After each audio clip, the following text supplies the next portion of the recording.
I'm Derek. And I'm Heather. And this is Let's Talk Outdoors.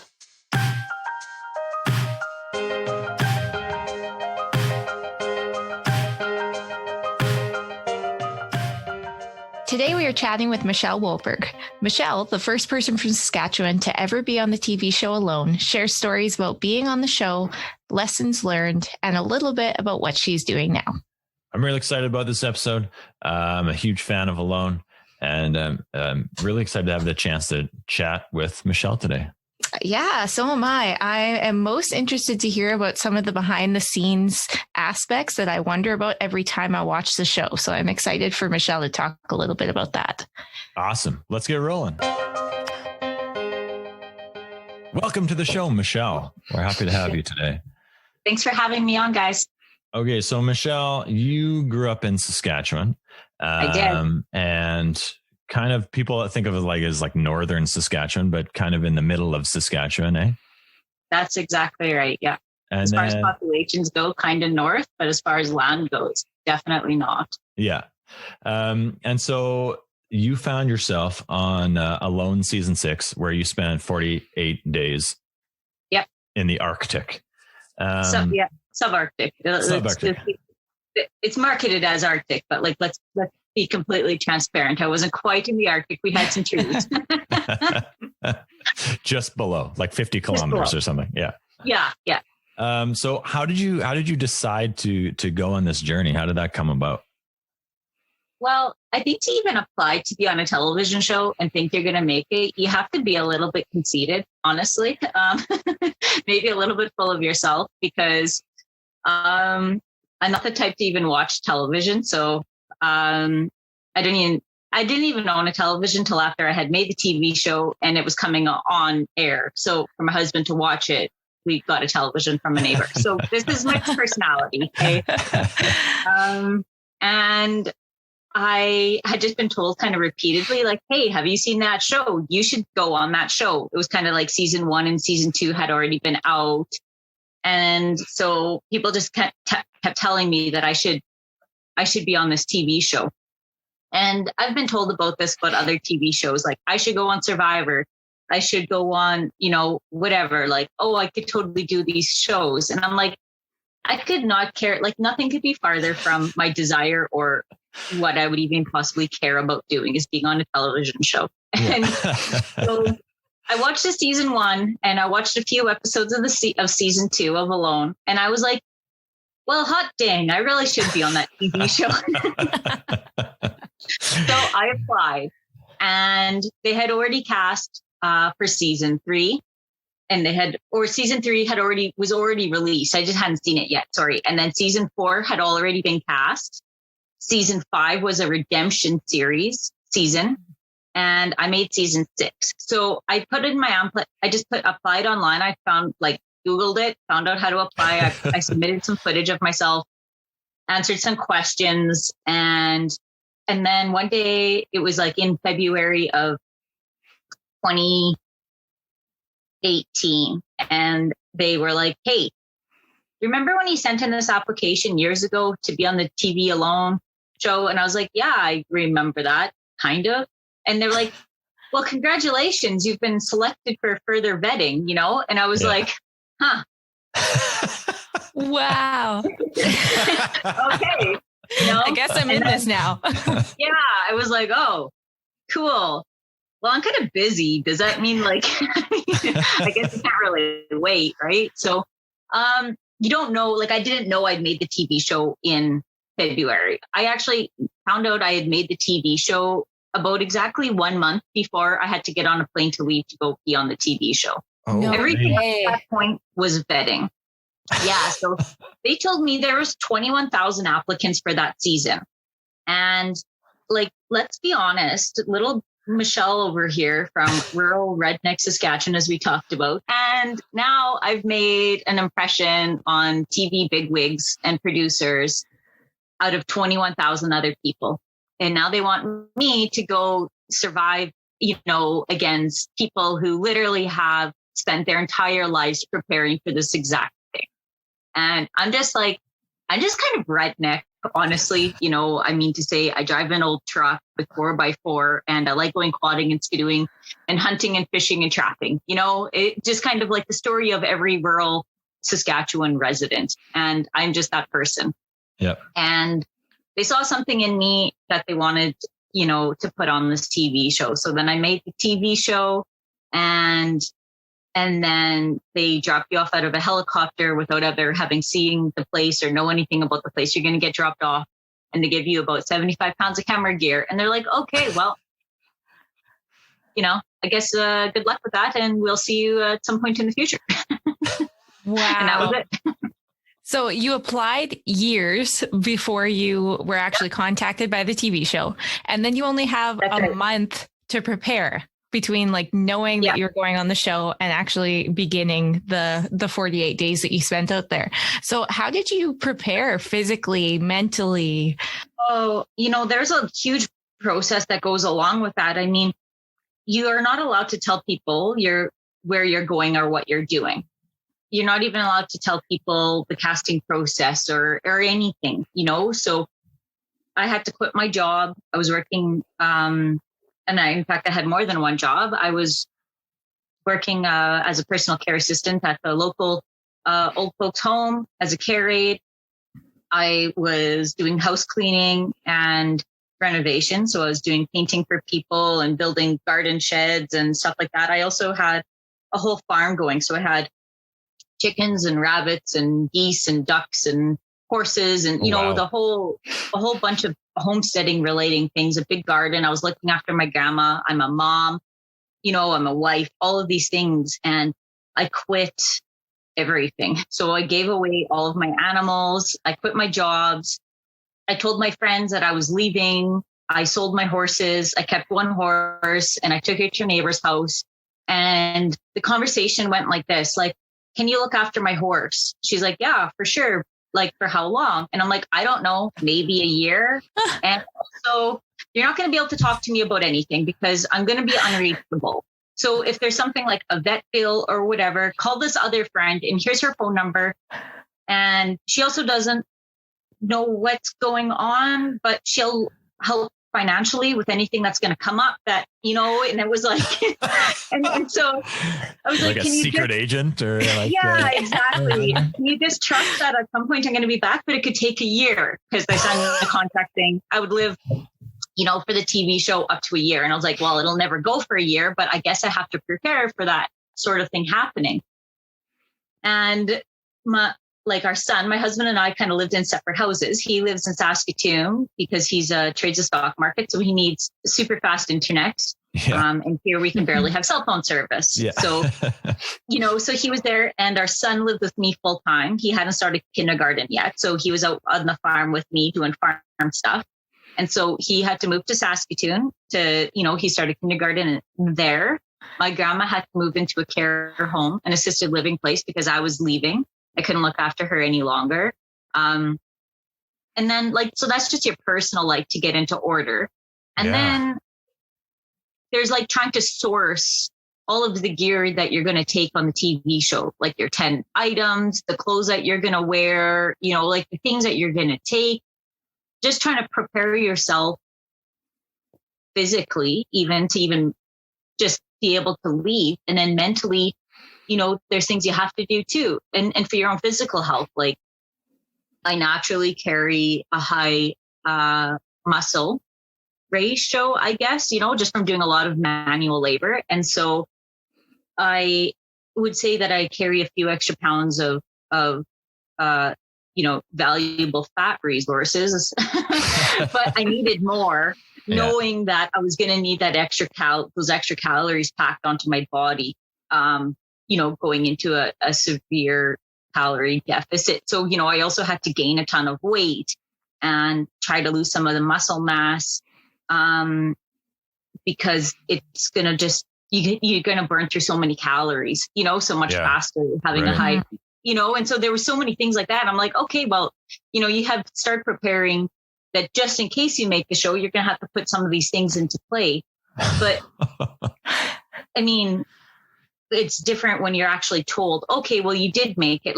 is very different than going, well, maybe that's going to happen, or it's not. And you've just prepared for, how long quitting your jobs and rehoming your animals for no reason, like there's a lot that goes into it. That's really, I think that, you just don't get to really know about.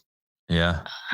So nobody could know, but your husband must have known, like you could tell him something. My husband was allowed to know. And so there was a few people who were allowed to know. Okay. But they weren't allowed to know all of the details. Right. So they were allowed to know if it was going to if they were directly involved in some of the process.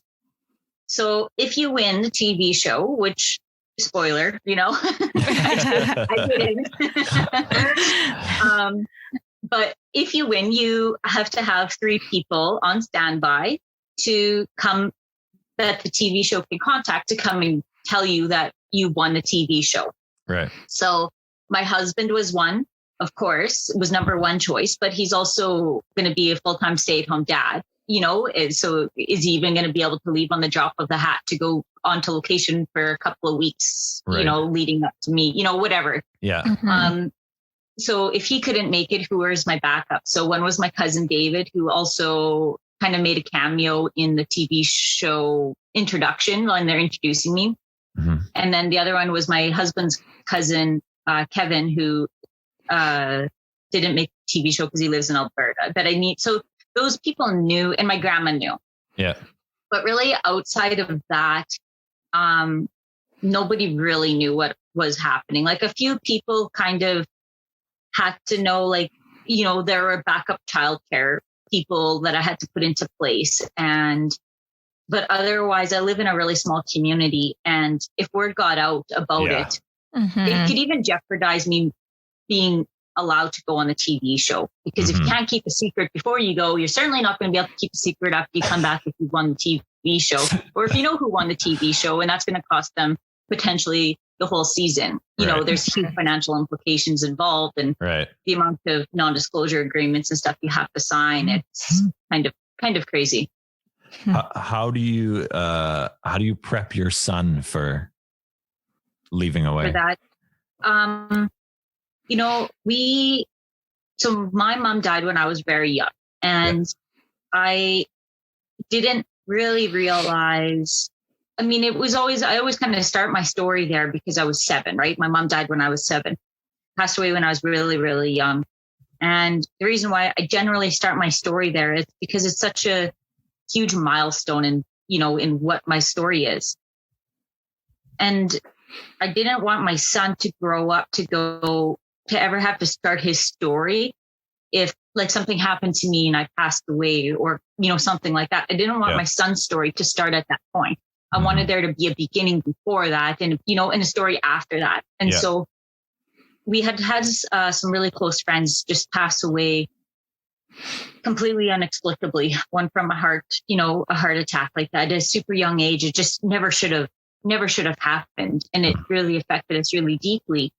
So I started this teaching with my son,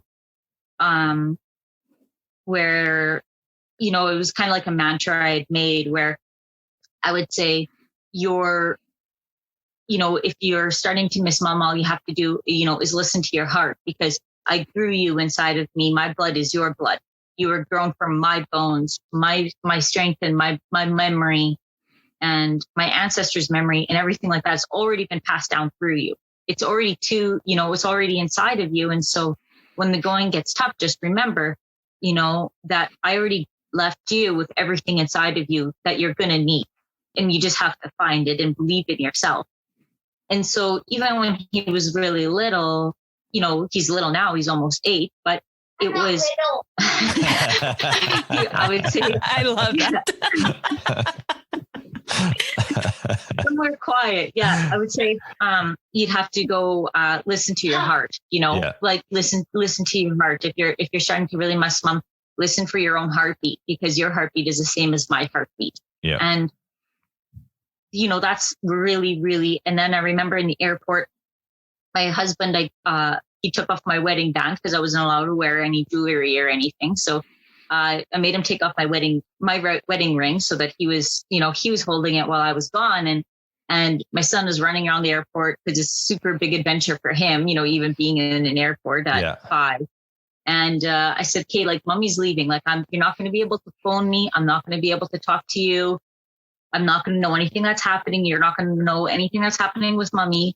And I said, what are you going to do if you start missing me? And he just said, I'm going to, I'll just listen to my heart, mom. That's it. And I was like instantly, like waterworks because it was so emotional.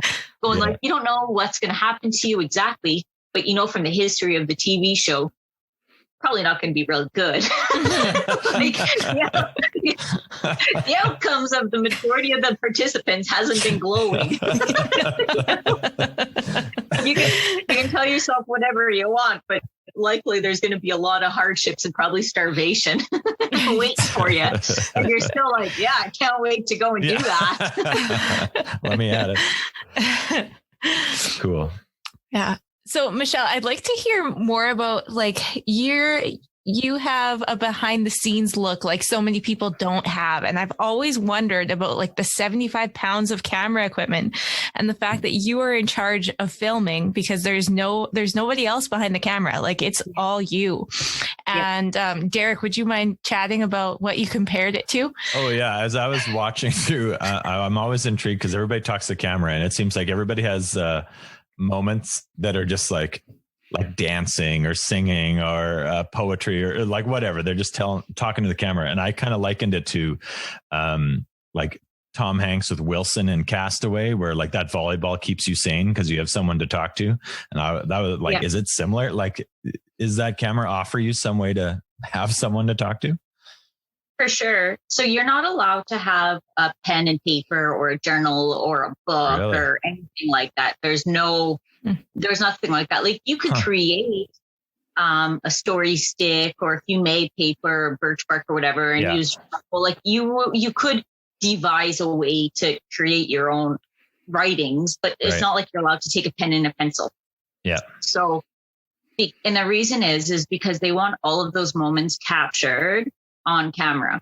Mm-hmm. So when you wake up, if it's in the middle of the night or first thing in the morning or late at night or all throughout the day, 100% of the time, your camera needs to be rolling. You need to be filming every part of your day. And it's an agreement that you make for even being on the TV show. And of course, some participants are going to feel super vulnerable about showing an emotional part of their day on the camera, and they're maybe not going to film it. That wasn't the outlook that I took with that. I filmed everything, the good, the bad, and the ugly, and they chose to use whatever they wanted out of that footage to create a story that they could tell with the less than 1 hour of footage time each contestant gets. So it's kind of, people says like, oh, well, why didn't you try fishing? And I think like, whoa, why would you think I didn't try fishing? Like, they're like, well, I never saw you fishing. And I'm like, yeah, because I never caught anything. It doesn't mean I didn't spend like the majority of my time casting lines into the water. Actually, just mean I was in a really super shallow spot, which you can actually see from satellite. Yeah. And I still tried anyway because it's kind of passive, Probably the first attempt at fishing wasn't to create the barge. Yeah, exactly. Yeah, that was later on. And then I did create like the little paddle boat to get myself out. And it was incredibly rickety and incredibly dangerous. And I only went out and fully nude because if I fell in the water, I wanted to, my clothes on land dry. And so I'm sure that's why they never use that footage because it's up in Saskatchewan and it's -5. It's not really that cold yet. Like you can be fully naked and still be comfortable, and they're like, that doesn't really fit the narrative of the TV show is somebody like having a sauna every night in their shelter. So, because part of this TV show is about the drama that they can create. And like, to be fair, there's tons of drama that happens in each contestant's journey on location. But the TV show isn't about who is going to survive the best and the longest. The TV show isn't necessarily about who's having the best time or who has the most skills. the TV show was designed with the setup of what people are willing to push themselves through alone with limited resources for how long. So if you're in it for purely the money, there's going to be a point in time when you go, wow, I am risking lifelong complications here, as some of the contestants have seen in their in their lives. It takes years to recover from this. And they're like, it's not worth any amount of money, which is why we saw on the redemption season, contestants who had pushed their bodies extremely hard in their first seasons. Their second one, they're like, no, I know how this ends, and I'm not going to put myself through that again, because I know if I'm not doing well by this point, I ain't got what it takes for this exact location at this exact point in time. And so part of this, the beauty that Alone is that they were really able to capture is the mental toll that it takes, being alone, having to do all of those tasks under what can be pretty harsh circumstances and pretty hard to emulate in real life. So a lot of people, will send you comments or messages, or in casual conversation, they'll say, oh, well, I mean, I've spent lots of time out in the woods. I could do that, no problem. And I always laugh because I've also spent a lot of time out in the woods by myself, no problem. But when you cut off all contact with your family and you don't know what's happening at home, and you have no idea what is coming for you next, you have no idea what the other contestants are doing, you can't leave whenever you want. I mean, you can, but it means you're quitting. It means you're calling an end to the TV show, which means for me, I was never going to quit easily. Yeah. And there's no shame in just going, well, I'm done. I tried, and that was the end of this. But for me, it was more complicated than just going home. And so when people say that, I think, they just don't really know the exact parameters that the TV show puts you under. It's really, really hard to understand. And full disclosure, I didn't understand it until I was out there for about 20 days. Not that I started suffering at 20 days, but I went, wow, this is about the amount of time, kind of a week and a half, 14 days, probably about the maximum time that I spent truly alone, without any human interaction of some kind, whether it's reading a book that somebody wrote, watching something on your smartphone, on television, having a phone conversation, using a walkie-talkie to check in with somebody, checking the weather.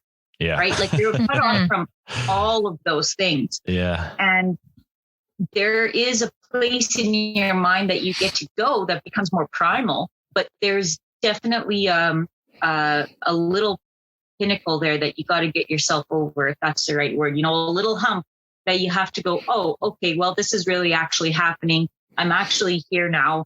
How do I get my mind to move past this need or want for a human community, I guess? Yeah. Like an essential human thing of like wanting to be with people. How do I suppress that? Right. Yeah. Because I would not say that I'm necessarily a person who needs a ton of human interaction. I'm not like a toucher or a hugger that's got to run around hugging people. No offense to those people who do. I just kind of want to vomit if somebody wants to do that to me. It's like a well-known thing with Michelle, Don't hug Michelle. So it's a Michelle thing. Yeah. So I don't need that in my everyday life. However, humans evolve to do better when you're living in a community. And we've seen it in, everywhere. Humans don't usually thrive real well when they're cut off from everybody else. Case in point, we can look at what COVID is doing to people's mental health. Yeah.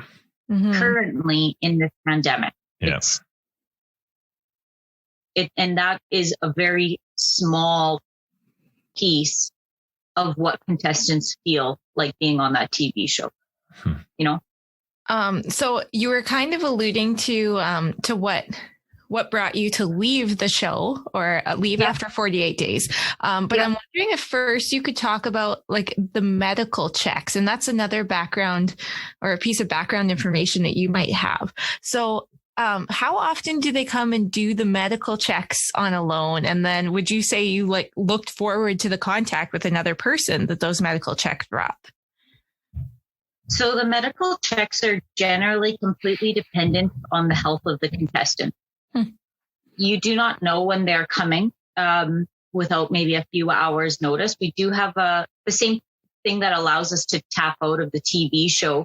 They will send you a message that says it's medical check day. That way they don't have to come tromping through the bush to find you. So you're supposed to just stick around your home and wait for them to show up at, whenever time that they happen to show up at. So I only had a few medical checks. I wasn't like they do. And it's not just for your physical health that they check. They also assess you for your cognitive and mental health as well.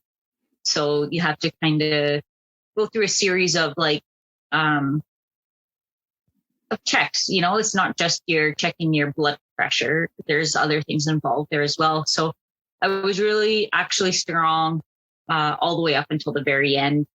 The last week I started to get ill.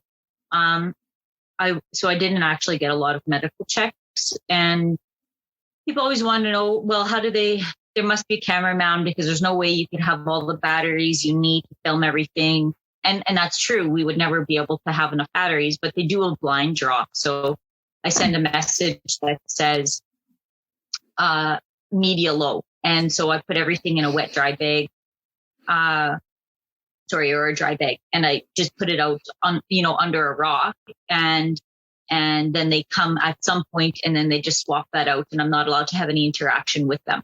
Mm-hmm. So, and as far as wanting a medical check and the human interaction, it was actually really hard to have somebody come in, invade your space and get you out of your headset. I guess, yeah. And then to have to go put yourself back into it. And also the medical checks always left me with a certain amount of stress. Like they came and I'm like, hey, well, are they going to come back now in a couple of days and tell you that you're losing too much weight or you're not, or right. Any of those things. And so you'd always have like a amount of stress because, I can't speak for everybody. My own personal experience was that I never wanted to go home. Like I was in it to win it. That was, and even when I did call for extraction, they were coming for a medical check on me that day and I didn't know it. I hadn't got their message. I didn't know that they were coming on the day that I left. And instead of me tapping out that day, it would have been an emergency medical evacuation. Mm-hmm. I just didn't know that they were coming. Mm-hmm. And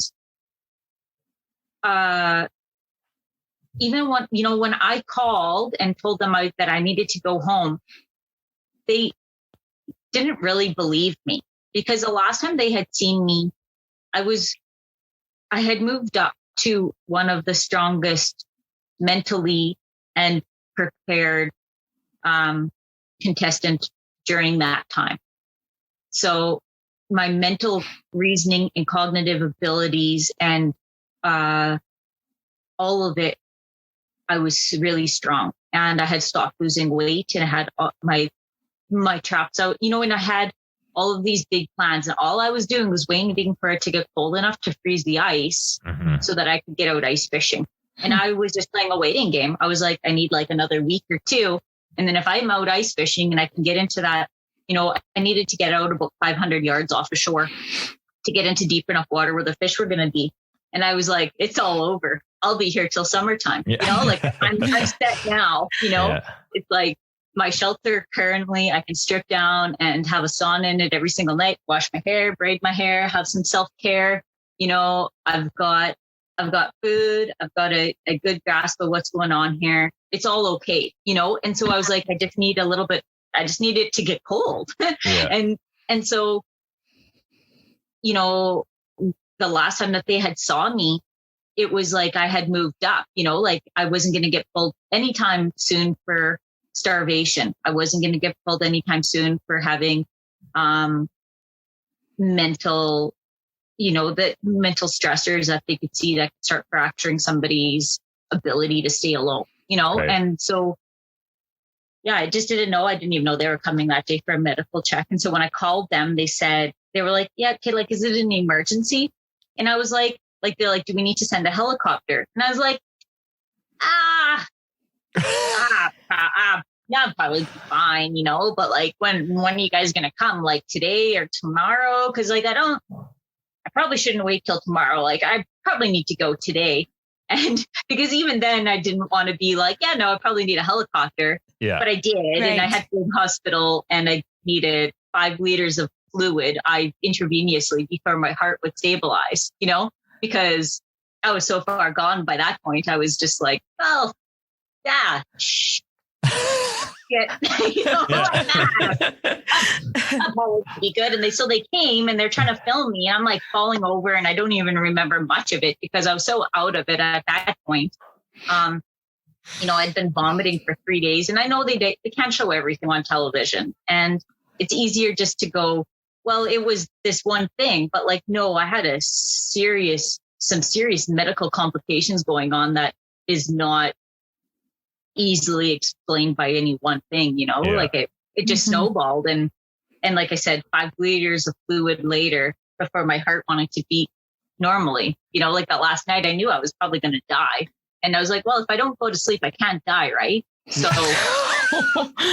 I'll just wait till morning or else the military is going to have to come and extract me. God, that would be embarrassing. So I'm just not going to sleep. I'm just going to pass out periodically from pain and fever and dehydration and erratic heartbeat because it can't, keep blood flowing throughout my body properly. But I'll still wait till morning to call. Still wait. Because I'm still awake and I'm pretty friggin' stubborn. So, like, why didn't you Michelle, like, this is stupid. Like, you almost died. I was like, yeah, well, I mean, if I would have went to sleep, maybe you would have found me passed out when you came for your medical check. But I probably would have been able to be revived. Like, it wasn't that bad yet. You made like a last sort of like wishes sort of thing there at that moment where you like, yeah, was that when you were kind of like, this might go south, or like, were you? Oh, I knew for 3 days that I needed to go home. Yeah. Like the last week, I knew, like when I started vomiting and I couldn't hold down sips of water, I knew I was, screwed. Yeah. Yeah. Because there's no real good way in nature to get salt.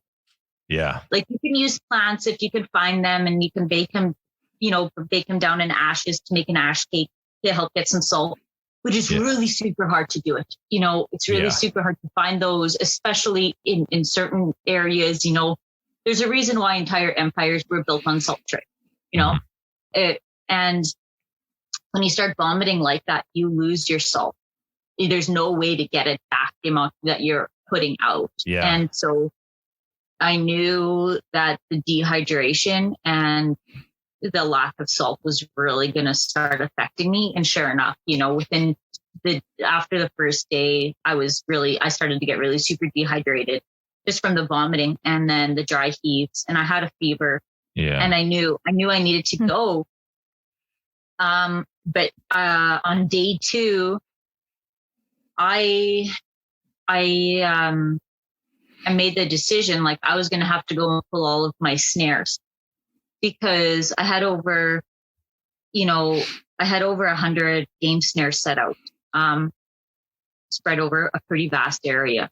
Mm-hmm. And I was getting, the fox was eating about 2 rabbits a week on me, but I was still getting, one or two animals a week to eat. And so, I was killing animals for feeding myself, which I was okay with, but I wasn't okay with leaving all my snares out there, hoping that at some point, maybe the survival crew experts were going to go tromping around out there and find them. Like how? They're not, you know what I mean? Mm-hmm. And so I spent one entire day just trying to get all of my snares brought in. Like I was falling over and passing out, and it was really bad. But I knew just in my brain, I felt like that I needed to do that. You know, I knew as my last thing there that I needed to bring all that stuff in, and it was going to be final, and that it wasn't going to be left there as a mess for somebody else to have to try to clean up.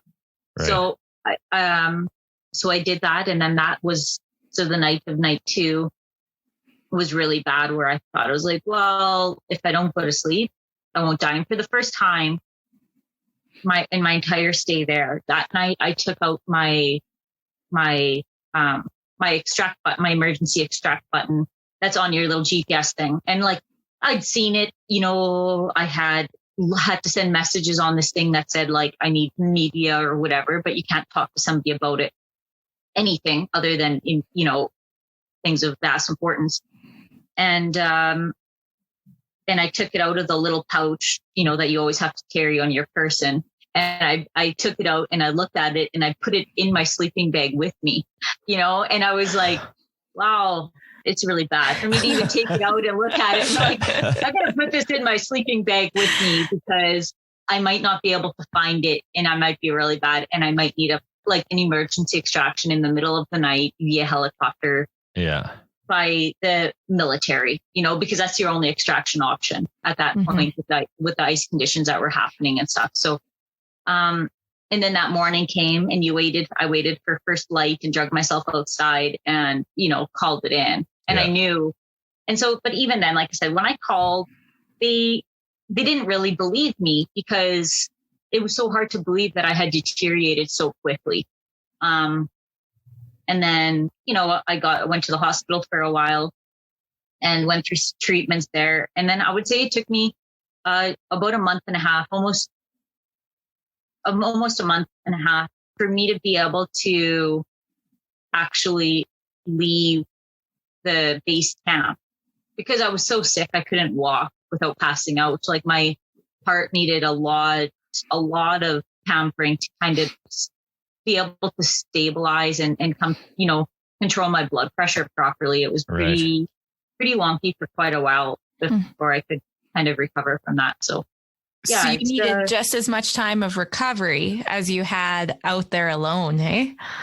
Yeah. Oh, I mean, what you put your body through and the amount of water you lose. And like I said, the lack of salt and other things that happens, even the trauma, like it's almost like a post-traumatic stress disorder, that happens when a contestant really doesn't want to quit and they're either forced to leave medically, or they're forced to leave on their own because of medical reason or personal reasons or whatever happens.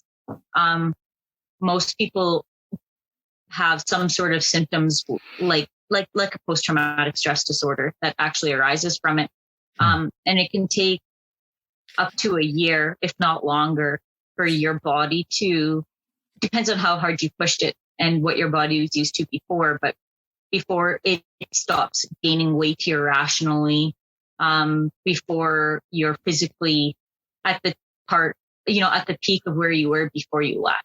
There's a lot of healing that has to happen, both mentally and physically, for sure. Sorry, I was just digesting all that. That's a lot to think about. So was there anything that was part of your journey that didn't make the cut? I mean, obviously, like I think I calculated to like 1,100 hours of footage or something put down into one. So is there any like big things you're like, man, I wish that would have made the cut? Oh, for sure. I mean, like I said, my rinky dink boat that I was making, you know, paddling out with the underwear paddle, you know, out into the bay, trying to get out there fishing. Also, you know, I never did finish watching my TV show because I liken it to how you read a book and then you watch the movie and you're almost always disappointed at how sucky the movie is. Yeah. Yeah. The reason is because when you read a book, your mind fills it in, right? Yeah. Like you imagine it a certain way, and the movie or the TV show is just never going to be able to compete with what your mind does. So I lived this experience firsthand, and I did all of these things. So for when I was trying to watch it on TV, I was like, okay, wait, but no, like I don't, first of all, not how I remember it. And then I was like, oh, right, I probably filmed that. And they had to like piece together 12 days of footage to make a 5-minute clip of me, you know? Yeah. And so I actually stopped watching it because I felt like their version of what was happening was a little bit different than what my memory was. And I didn't want it to be overwritten, you know? And then so I talked to other contestants and I got their firsthand, you know, of what they went through. And same thing, I wanted to remember what their stories were from them, not what their TV show was. So, but I just know from talking to other people and they're like, oh no, they never ever showed this or that. You know, I guess I was really comfortable in my shelter. You know, it was small and squat and it had the log front built on it and it was airtight. It was smoky because it was so airtight, but I was super warm, you know, like even on the coldest night, it was, I didn't have any problems. I would sit, you know, like I said, stripped down in my shelter, having a fire, eating. I would always eat at night. I wouldn't eat during the day. I would only eat at night because it gave me, you know, something for my belly to chew on and keep warm while I was sleeping. And how comfortable I really was throughout most of that stay there, you know, and I feel like some of that gets lost in editing and some of it gets lost because it's just not interesting. Like I said, the TV show is about what we're willing to put ourselves through and the suffering aspect of it. Not necessarily that I'm just sitting by my campfire telling stories every single night and every single second, just going like, oh God, remember when I was out ice fishing and we were bombing across the lake and whoever truck, you know, and it was like, everybody was watching because like there was no wheels touching the ground and we were just going to pull everybody off the ice. Like, remember that story? Remember how great that was? Yeah. It's pretty boring to other people, but for me, I feel like I got my personality and my ability to just go, well, this totally sucks. I'm just going to keep on rolling with it. It got lost a little bit in the noise of everything that they have to try to create a storyline from. Yeah. So I kind of wish that some of those things had made the cut, I guess. And they kind of chose things that I guess they felt like other people would be able to relate to. Like they showed me talking about, say, my wedding ring or, you know, or something like that and I was like, but you didn't show like the 5 animals that I trapped in the last 3 days, you know, Instead it shows like I'm starving to death, but like really I'm eating every single day and it's not tons and I'm not doing as well as some of the other contestants did on the show. Yeah. But like myself personally, I trapped more animals than every contestant previously combined did.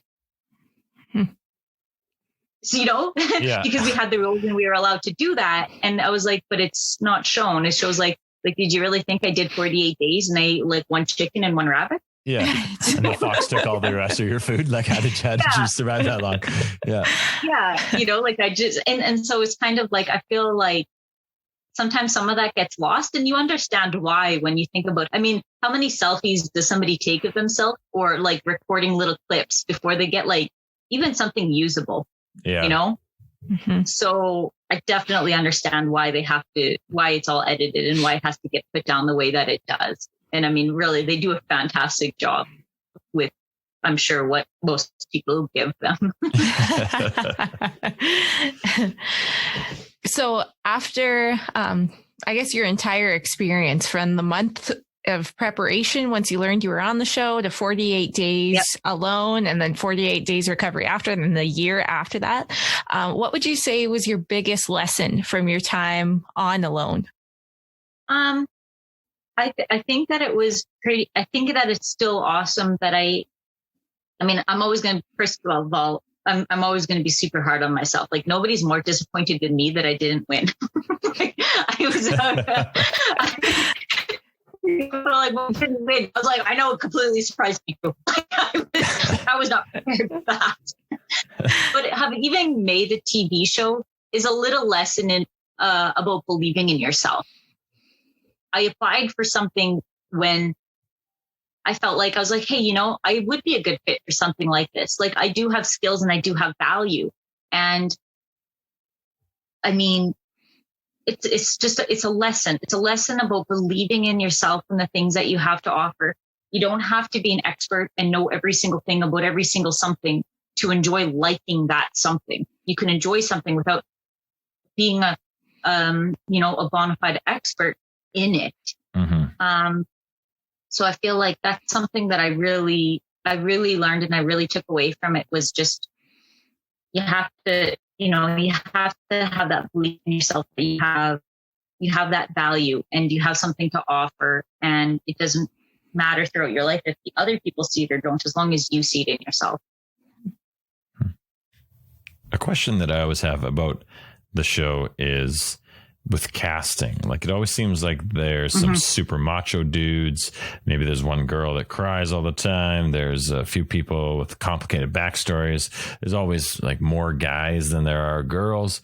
So knowing some of the contestants now, like, can you maybe shed some light on how that show casts people, or does it draw a certain kind of person to the show? I think that the TV show does a really good job of casting a really wide array of characters. It's almost like it sounds bad, but it's almost a typecast where they're like, we want to appeal for the widest audience possible. So we need some women and we need some men, and we need some men who are clearly, like you said, the alpha dudes. We need some men who are not the alpha dudes, who are just maybe more in tune with nature. And then we need some girls who are also the same.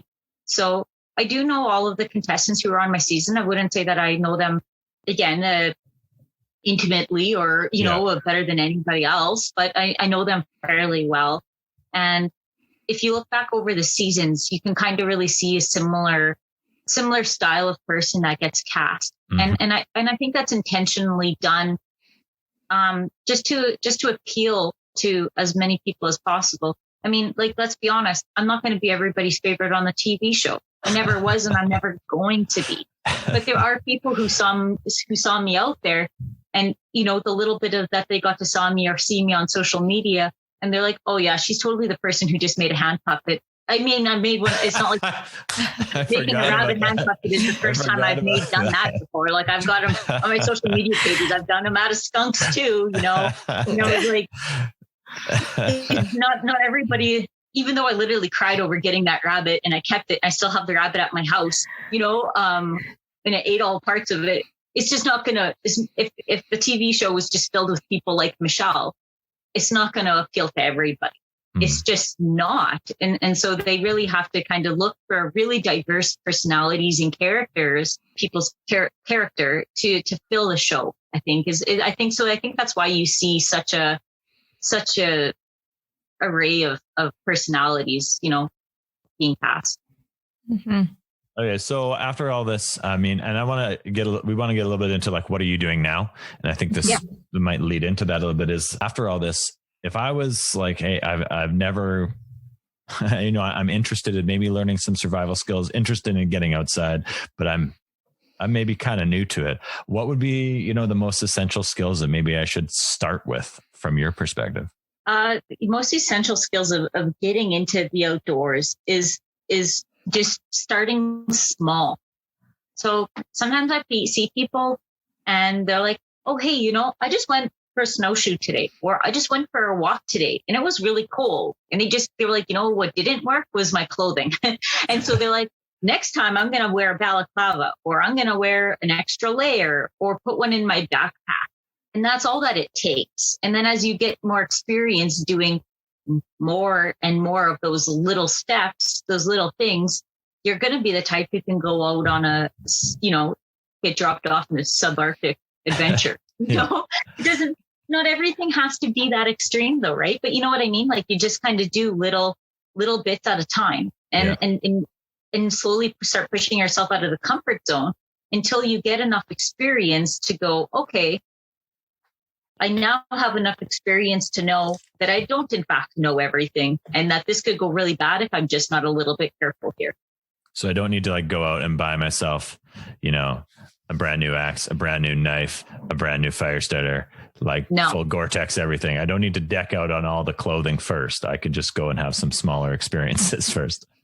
Yeah, I've never been an advocate of people going out and spending a bunch of money on things, because for the most part, you're just not going to need it. I mean, at some point along your way, as your adventures get more and more serious, yeah, you're going to want to invest in my sleeping bag's like a -50 Mountain Hardwear. It's got a waterproof baby bag. It's feather. It's down. You know what I mean? Yeah. It is not cheap. It is bloody expensive. I bought that to go on the TV show. My entire life up to this point, spending nights out on the ice, sleeping in the woods, was like an old Coleman sleeping bag with sheepskin fur on the inside and lots of long johns and wool socks. Yeah. And booty pad. You know what I mean? And I was just fine, but I couldn't take that on the TV show. It needed to fit a certain spec for being able to fit in your backpack. And so no. And it's like, people always ask me, like, what's the best knife? And I'm like, one you're comfortable using. Yeah. Mine is like, people are like, yeah, but what about you? And I'm like, oh no, like, here, it's my Leatherman. It's always on my belt. And they're like, but that's not a knife. And I'm like, hey, like, it's just fine. And so just get comfortable using those tools. And if you want to upgrade because it's fun or you have super interest in it, upgrade it and then do those things. But getting out and just going for walks, or, just go camping in the summertime, which leads to going camping in the fall, which leads to going camping in the wintertime. It's just a gradual process. I don't recommend going off to the subarctic to go camping tomorrow. Like if you've never camped outside in the summertime, probably not gonna be real well for you. It's not the entry point. Yeah. Don't do that. So Michelle, what are you doing now? How are you spending your time? Did you buy back any of your animals? Did you pick up both of the jobs that you let go? I did not. So when I sold off all my animals, or mostly just gave them away, it was really hard for me to do that. Like, it made me really sad. And so when I came back from the TV show, like I said, there was a really long mental and physical thing to really get over myself and that experience and put it in a positive light. So I wasn't even able to actually, like, basically dress myself first thing in the morning without second guessing what I was putting on my body, because I was pretty broken.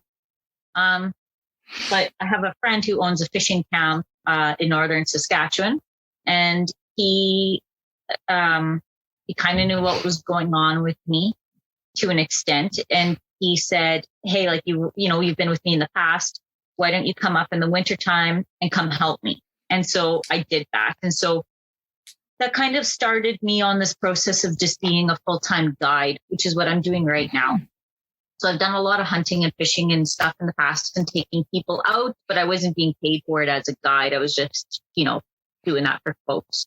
Mm-hmm. So I ended up guiding for Bryce for a season. I worked in the Yukon up in the mountains as a big game guide. Wow. I came back. I worked in Saskatchewan guiding for black bear and whitetail and migratory birds. And, that's what I do now full time.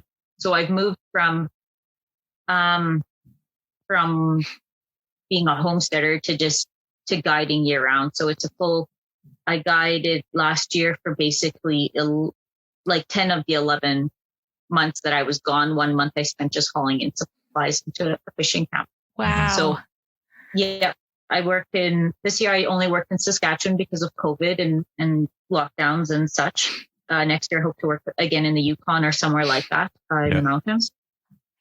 And so that's what I'm doing now, loving it, and found a job that pays me to be outdoors every day, riding quads and riding horse and hunting. It's kind of awesome. Kind of a good thing for me. Yeah, that's amazing. Okay.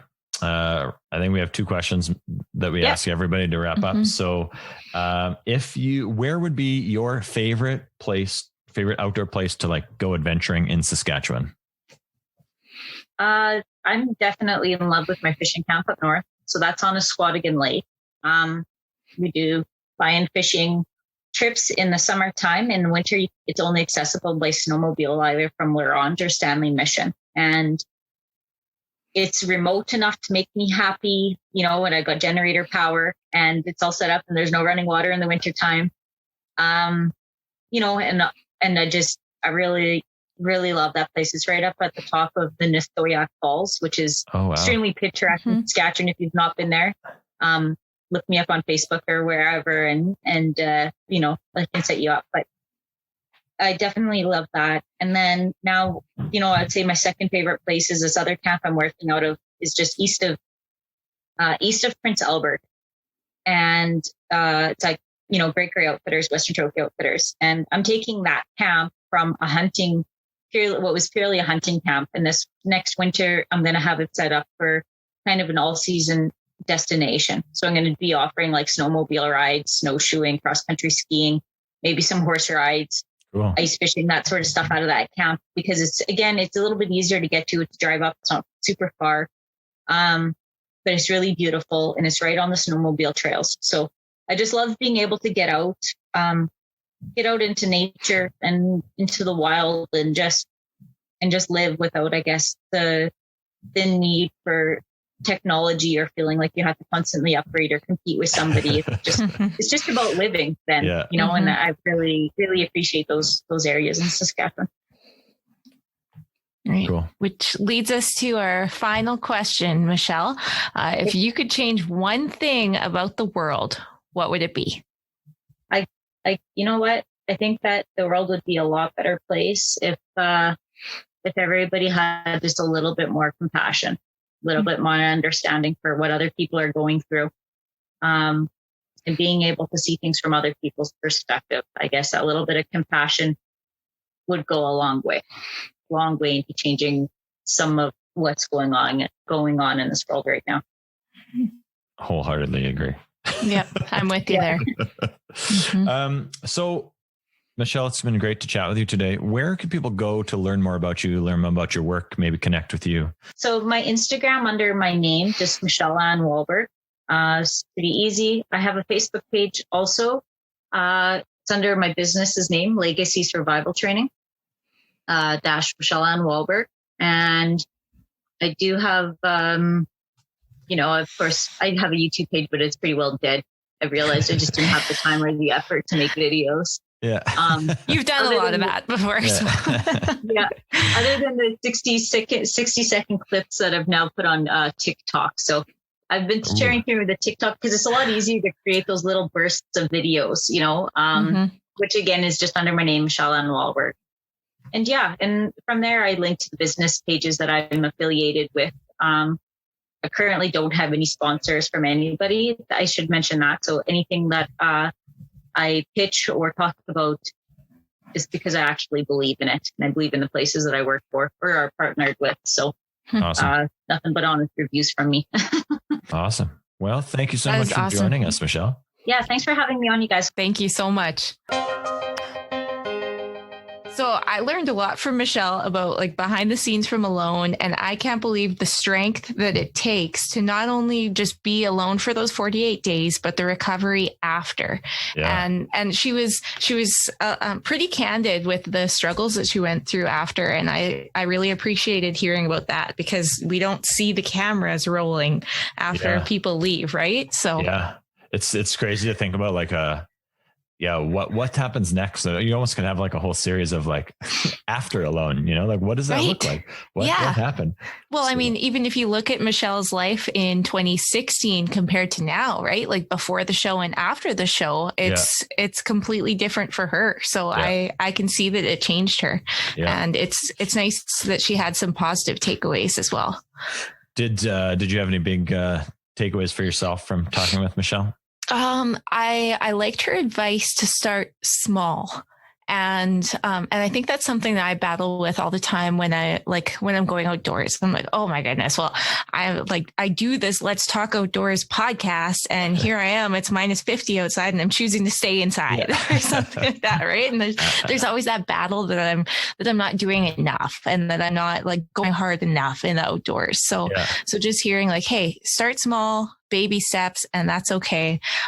That's good. That's good advice. And it's reassuring for me. Yeah. That was actually what I had jotted down as a big takeaway for me too, is like start small, but also push your comfort a little bit. So like, you know, okay, I can camp, and it's like, plus 15 at night. Let's try. Let's push into shoulder season. Let's go for a little fall, and then maybe that might lead you to the next steps. But keeping just, or even going for a walk. Okay, now maybe I put some snowshoes on. Now I'm going for a snowshoe, and maybe I'm walking a little bit further or whatever. So I like that idea of start small, but keep pushing yourself a little bit more. Not like, go to the mountains after walking around the block, but like, work forward. So I like that idea. Me too. Awesome. Well, if you enjoyed this podcast, make sure you share it with somebody else who you think might appreciate it. If you want to keep up to date on all the latest content, make sure you subscribe in whatever podcast listening thing you are using. That's it for us today. Have a great day. This podcast is produced in association with Sask Outdoors. Check us out online at saskoutdoors.org.